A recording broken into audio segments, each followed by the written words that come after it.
Hello guys, welcome back to my channel. আজকে তোমাদের সামনে নিয়ে এসেছি একটা নতুন রেসিপি। আজকে আমি যেটা বানাবো সেটা হচ্ছে কেক। এই কেকটা হচ্ছে উইদাউট এনি সুগার।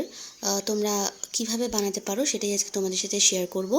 আর দেখো, আমি এখানে কেকটা বানানোর জন্য দুটো ডিম ফাটিয়ে নিয়েছিলাম, আর তার মধ্যে নিয়ে নিয়েছি খেজুর আর হচ্ছে কিশমিশ। যেহেতু আমি সুগার দিচ্ছি না, চিনি ছাড়া কেক বানাচ্ছি, তো সেই কারণে আমি এখানে খেজুর ব্যবহার করব এবং দেবো হচ্ছে মধু। কারণ খেজুরের মধ্যে একটা মিষ্টি ভাব থাকে, খেজুরটা মিষ্টি হয়, তো সেই মিষ্টিটাই কিন্তু আমাদের কেকের মধ্যে থাকবে এবং এটা অনেকটা হেলদিও। খেজুরটাকে পেস্ট করার জন্য আমি এখানে দিয়ে দেবো 1 কাপ মতো দুধ। এই দুধটা আমি আগে থেকে জাল করে ভালো করে ঠান্ডা করে রেখেছিলাম, তারপরে এটা আমি ইউজ করছি। দেখো, এখানে একটা স্মুথ পেস্ট রেডি হয়ে গেছে। আর এই খেজুরের মিষ্টিটা এতটাই অরিজিনাল হয় যে তোমরা বুঝতেও পারবে না যে এটা উইদাউট এনি সুগারে কেকটা রেডি হয়েছে। আর দেখো, এটা দিয়ে দিয়েছি আমি ডিমের ফোমের মধ্যে, যে ডিমের ফোমটা বানিয়ে রেখেছিলাম সেটার মধ্যে দিয়ে দিয়েছি। এবার দেবো হচ্ছে মধু। এখানে আমি টোটাল 1 চামচ মতো মধু দিয়েছি। এটা ঠিক চামচ বলাটা ভুল হবে, ছোটো টাইপের হাতা। তোমরা যদি চামচে মেজারমেন্ট করো তাহলে সেক্ষেত্রে 2 চামচ মধু হবে। আর দেবো হচ্ছে ভ্যানিলা এসেন্স, এটাও 1 চিপি মতো দিয়েছিলাম। তো এই উপকরণগুলো আমার লাগছে। এই রেসিপিটা আমি বানাচ্ছি আমার জেঠুর জন্য, কারণ আমার জেঠু হচ্ছে সুগারের পেশেন্ট, তো সেই কারণে তার জন্য তার স্বাস্থ্যের দিকে খেয়াল রেখে এরকমভাবে কেকটা বানানো, যাতে তার কোনো প্রবলেম না হয়। তো তারপরে আমি দেখো সমস্ত উপকরণগুলোকে দিয়ে ভালো করে ফেটিয়ে নেব, একদম ভালো করে ব্লেন্ড করে নেব। এখানে আমি ইলেকট্রিক ব্লেন্ডার ইউজ করেছি। আর তারপরে এখানে দেবো হচ্ছে রিফাইন্ড অয়েল। অয়েলটা খুবই অল্প দেবো আমি, যতটুকুনি পরিমাণে লাগে ঠিক সেরকমই দেবো। তোমরা চাইলে এখানে বাটার ইউজ করতে পারো, তাতে কোনো অসুবিধা নেই, বাট আমি এখানে বাটার নিয়ে নিই, আমি এখানে রিফাইন্ড অয়েল ইউজ করেছি।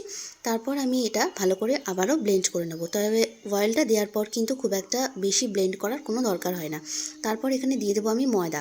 ময়দাটা যতটা কম দেওয়ার চেষ্টা করেছি, তবে এখানে 3 হাতা মতো, ছোটো হাতে 3 হাতা মতো ময়দা দিয়েছি। এটা মেজার করলে মানে হাফ কাপের থেকে একটু বেশি ময়দা হবে। তারপর দেবো বেকিং পাউডার।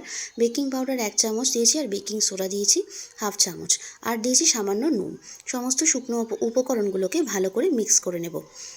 আর এই কেকটা যেহেতু আমি চিনি ছাড়া বানাচ্ছি, তো যারা এখানে ডায়েট কন্ট্রোল করো বা যারা চিনি খাওয়া পছন্দ করো না, তারা কিন্তু অবশ্যই এরকমভাবে কেক বানিয়ে খেতে পারো। এটা কিন্তু খুবই হেলদি হয় এবং টেস্টিও হয়, টেস্টের দিকে কিন্তু কোনোটাই হেরফের হয় না।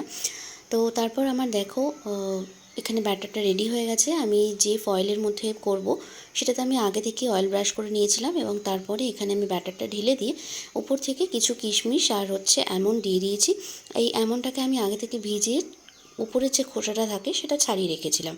তোমরা চাইলে খোসা শুদ্ধই দিতে পারো, বাট খোসাটা ছাড়িয়ে দেওয়াটাই বেটার। তারপর আমি এটা বেক করে নেব। আগে থেকে আমি প্রিহিট করে রেখেছিলাম, আমি এটা কড়াইতে করব। তোমাদের ঘরের কড়াই তো সবার ক্ষেত্রেই অ্যাভেলেবেল থাকে, যাদের কাছে ওভেন নেই তারা কিন্তু কড়াইতেই করতে পারো। আর কিছু ব্যাটার আমার এক্সট্রা ছিল, তো সেটা আমি পরে বসিয়ে নিয়েছিলাম। আর আমার এখানে কথা বলতে বলতে কেকটাও রেডি হয়ে গেছে। দেখো, এখানে পুরোপুরি বেক হয়ে গেছে। আমি একটা স্টিক ঢুকিয়ে পুরোপুরি চেক করে নিচ্ছি, একদম ক্লিন আসছে। সো আমার কেকটা পুরোপুরি রেডি হয়ে গেছে। আশা করি ভিডিওটা তোমাদের ভালো লাগবে। তোমাদেরকে দেখিয়ে দেবো এটা কতটা সফট হয়। আর ময়দা ছাড়া কিন্তু তোমরা এই কেকটা ওটস দিয়েও বানাতে পারো, সেটাও কিন্তু খুবই হেলদি হয় এবং টেস্টিও হয়। দেখো, আমি এখানে এক্সট্রা যে ব্যাটারটা ছিল সেটা আমি আর একটা স্টিলের বাটিতে বসিয়ে নিয়েছিলাম। কিছু ব্যাটার আমার এক্সট্রা হয়েছিল। এবার দেখো কেকটা কতটা ফ্লাফি হয়েছে অ্যান্ড কতটা নরম হয়েছে, তোমরা দেখতেই পাচ্ছ। খুব ইজিলি বেরিয়ে চলে এসছে এবং এতটাই ভালো করে বেক হয়েছে। আর আমি যেহেতু ফাটিয়েছিলাম, আমার ফয়েলের গায়ে কিন্তু কোনো রকমের কেকের অংশ লেগে নেই। দেখতেই পাচ্ছ পুরোপুরি এটা খুলে চলে এসছে, এতটাই সুন্দর করে বেক হয়েছে আর খুব সফট হয়েছে। সো আমার এই কেকটা পুরোপুরি রেডি হয়ে গেছে। আর এক্সট্রা ব্যাটার যেটা ছিল সেটা দিয়েও আমি বাড়ির জন্য কিছুটা রেখেছিলাম, বানিয়ে নিয়েছিলাম। তো সেটাও তোমরা দেখো, সেটা আমি কেটে দেখাবো। দেখো, এখানে আমি কেটে দেখাচ্ছি এই কেকটা আমার কতটা সফট হয়েছে আর কতটা নরম হয়েছে, আর অনেকটা কিন্তু ফুলেওছে। সো গাইস, আমার এই কেকটা একদম রেডি হয়ে গেছে। আর জেঠুর কেকটা, জেঠুর জন্য যেটা বানিয়েছিলাম সেটা তো দেখলেই, সেম ব্যাটার দিয়ে এটার মধ্যে আমি ওপর থেকে কোনো ড্রাই ফ্রুটস দিইনি, আর জেঠুটার মধ্যে ড্রাই ফ্রুটস দিয়েছিলাম। তো তোমরা এরকমভাবে হেলদি অ্যান্ড টেস্টি এরকম সুন্দর কেক তোমরা অবশ্যই বাড়িতে বানিয়ে নাও। আর আশা করি তোমাদের রেসিপিটা ভালো লেগেছে। আর রেসিপিটা ভালো লাগলে একটা লাইক করে দিও, আর তোমরা বাড়িতে বানিয়ে অবশ্যই আমাকে কমেন্ট করে জানিও তোমাদের কেমন লাগলো। সো গাইস, নতুন যারা বন্ধুরা দেখছো তারা অবশ্যই চ্যানেলটাকে সাবস্ক্রাইব করে চ্যানেলের সাথে থাকো। তোমাদের সাথে আবার পরবর্তী অন্য কোনো ভিডিওতে দেখা হবে। ততক্ষণের জন্য তোমরা সবাই সুস্থ থাকো, ভালো থাকো, সাবধানে থাকো। ভিডিওটা শেষ করছি এখানে, দেখা হচ্ছে তোমাদের সাথে খুব তাড়াতাড়ি। টাটা।